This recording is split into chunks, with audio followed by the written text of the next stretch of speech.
Well, I said I was going to do Ocean next, and yeah, here we go. So, the Acolyte series very heavily borrows from the previously established lore, and a lot of the things in it, you might as well just, read the book that the person writing the episode stole it from.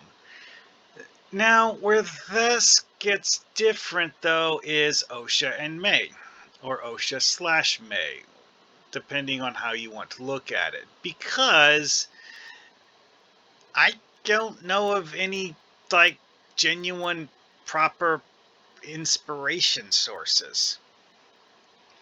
Only thing in this I can think of that I could actually genuinely consider to be original to the Acolyte.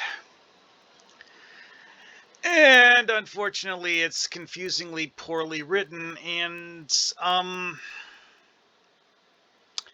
so in order to avoid going back on that in every single episode, trying to unpack that, although I will probably have to unpack certain specific plot points related to it when they come up later, I'm going to attempt to go over the entire concept because of the fact that it's that weird.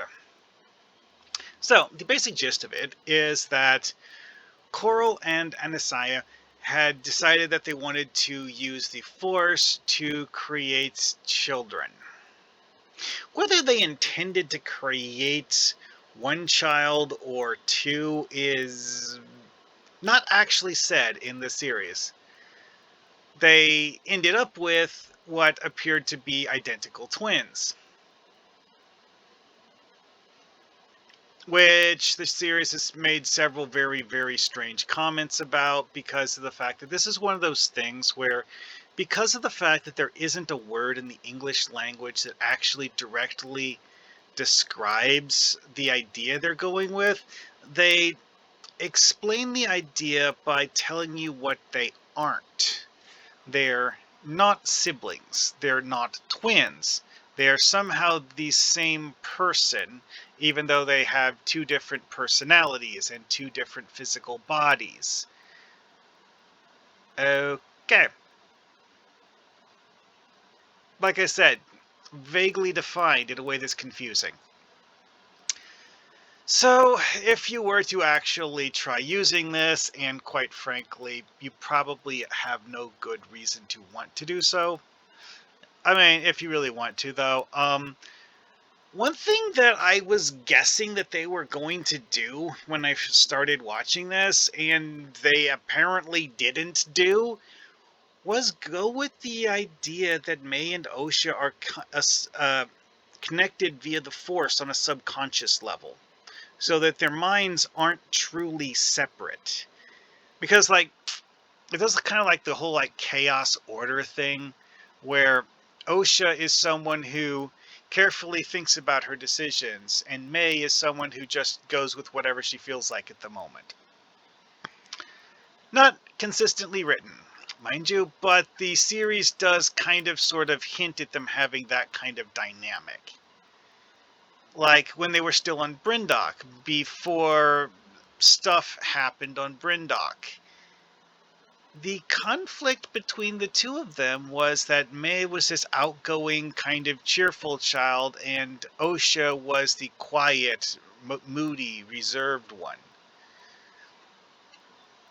Which kind of plays into the fact that May, for whatever reason, is just playing along with anything and everything her mothers want her to do. She's being the good daughter. And Osha is the black sheep who wants to do things that her mothers don't actually approve of for reasons that are completely, utterly unexplained. And that was true before she ever met a Jedi. Yeah, that's not explained. The strangest plot hole in the series, and this series has a lot of plot holes. The strangest one, in my opinion, is the simple fact that Osha wanted to be a Jedi before she ever even knew what they were properly.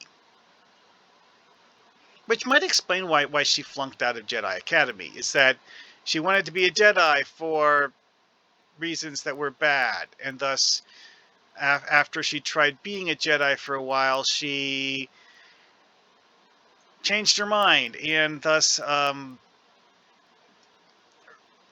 it ended up doing something else. Okay, sure.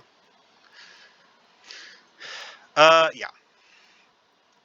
Honestly, I think that this would have been better if they had actually written in the element of them being connected like that, because they have very, very strange changes to their motivations. Like talking about how much you want to kill someone and then, trying to save them instead, or stuff like that. It's just very, very arbitrary. Like, depending on the individual scene, the motives might be completely different. Now, in the case of the way that these scripts were written for The Acolyte, I'm going to chalk that up to bad writing, because the fact that Mae and Osha are not the only characters that have that problem. Thus, it's not a personality trait of Mae and Osha, it's just that's how the writers were writing characters. However, it is something that if you wanted to intentionally write it, you could. And if you did actually intentionally write it that way, that's something that could be a cool character trait. Like, you just write this person so that she has kind of like a bipolar personality, because she's mentally connected to someone else who doesn't feel the same way she does on anything. And thus, every now and then, she just changes because of the influence of the other.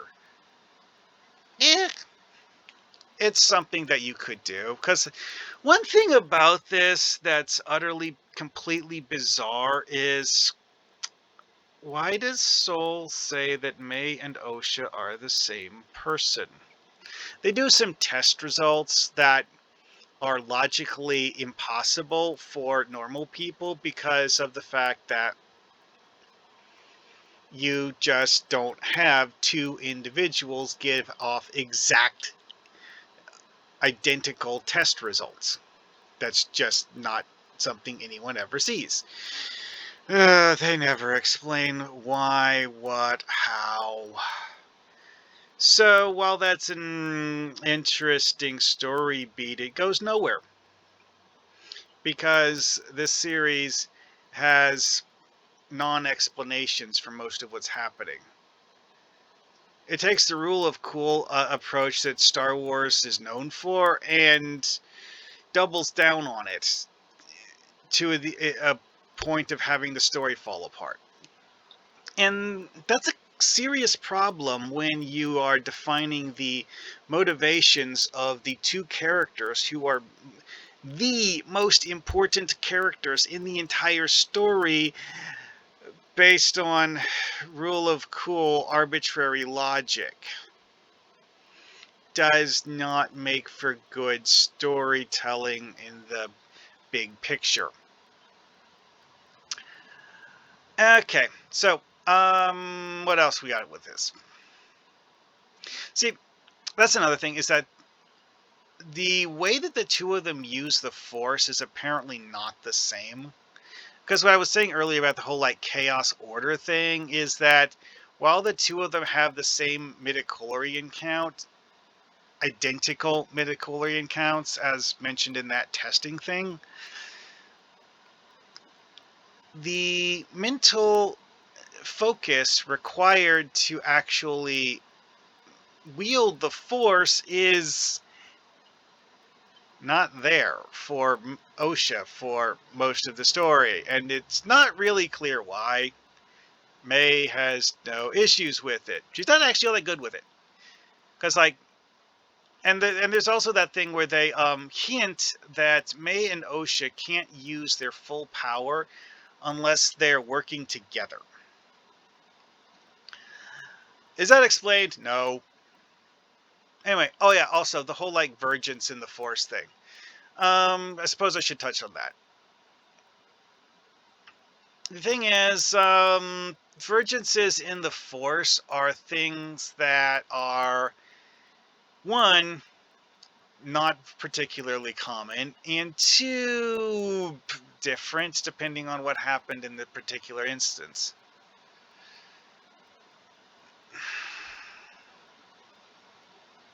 And that is something that's kind of, weird. See, sometimes the Force will create this sort of, I guess you could say, like a swirling pattern in the Force. What exactly that swirling pattern is centered on, it depends on the incident. Which vergence in the Force you're talking about defines what it is. Here's the thing. You would expect people to actually be able to sense it. You have Force users who can sense the Force around them. Yoda described it as kind of like this background light that that the entire universe was saturated with, or something like that. I don't remember the exact wording.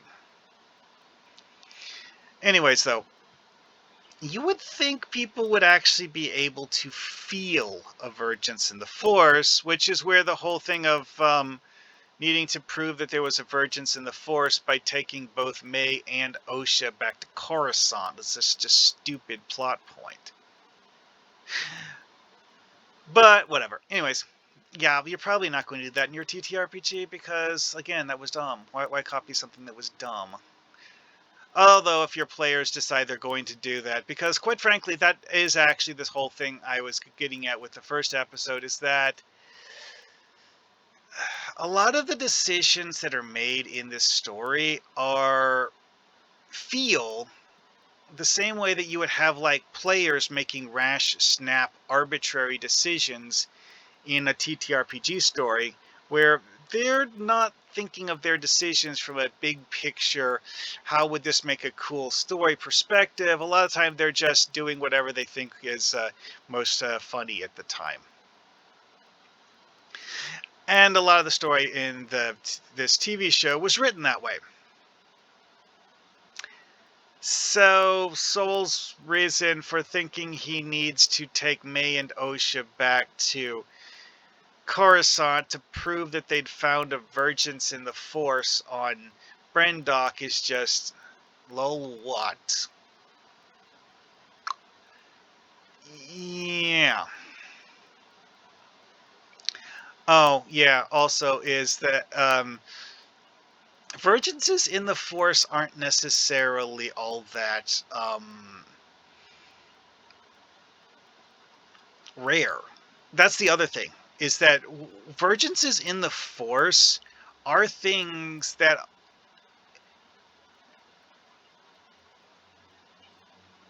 are known. Like when Qui-Gon was talked to Mace Windu about it, Mace Windu was like, "Really? Where'd you find divergence in the Force this time?" He didn't act like it was something that was bizarre and unknown. No. He just like, oh, another one. Because of the fact that the Force is not flat. The whole like thing of like the Force is the fabric of the universe and everything is infused with the Force and blah blah blah blah blah. It's not flat. Things aren't evenly infused with the Force. Some things have more than others. And sometimes the Force itself just ripples around a person, place, or thing. And,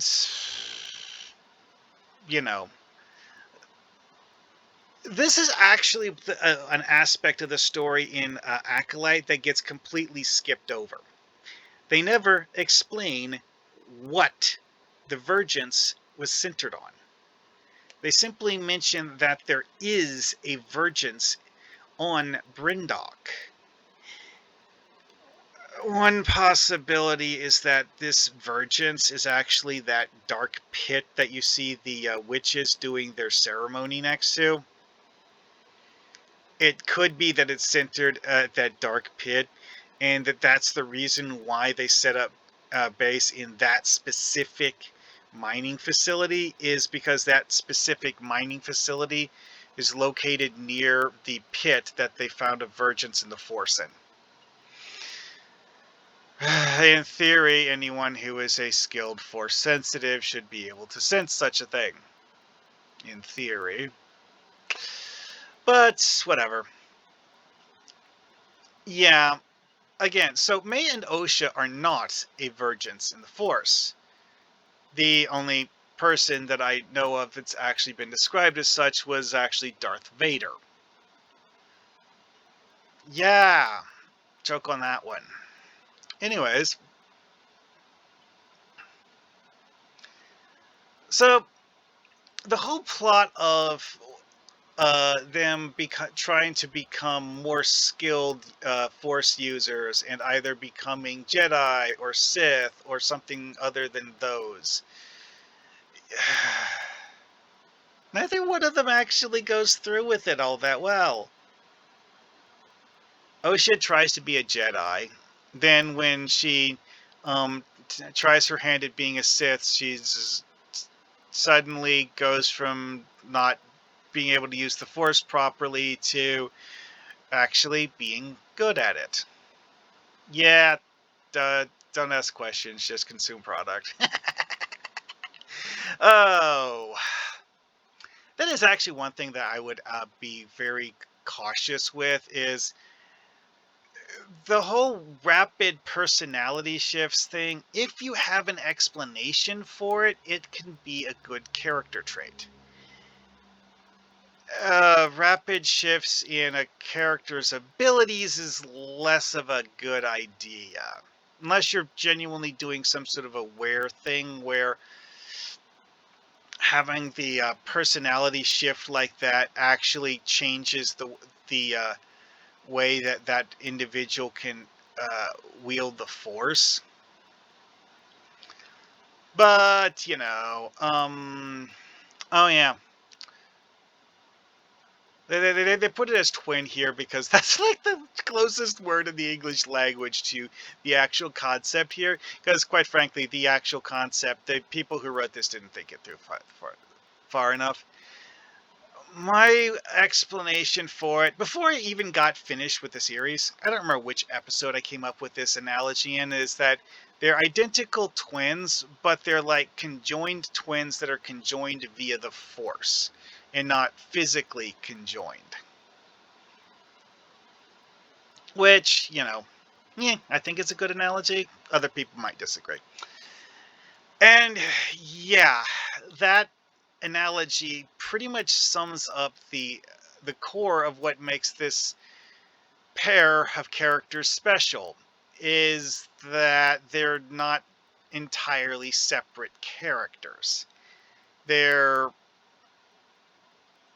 kind of sort of connected in a metaphysical way that's physically binding, but they're not physically connected like that. And yeah. Anyway, though, would I use a character like this in a TTRPG? Yeah, possibly. As an NPC that the players get annoyed by, most likely, if I use the idea at all. Trying to have a player character be something weird like this seems like a bad idea. You could do it. I don't think it's a good idea personally, though. Oh yeah. Also, one of the things that we got in the series that is actual confirmation that the two of them are mentally connected. Some of the time when they are sleeping at the same time, they'll see each other in their dreams. that was actually how Osha realized, oh, Mae is alive because Mae is talking to me in my dreams. Oh. Now, this is one of those things where you're like, wait a second. In the 16 years since you were on Brendock, you've never had this happen before. Really now. In all of those 16 years. Yeah. Plot convenience. Woo. Yeah, I don't like it. Anyway, though, that's about it for this. See you guys later.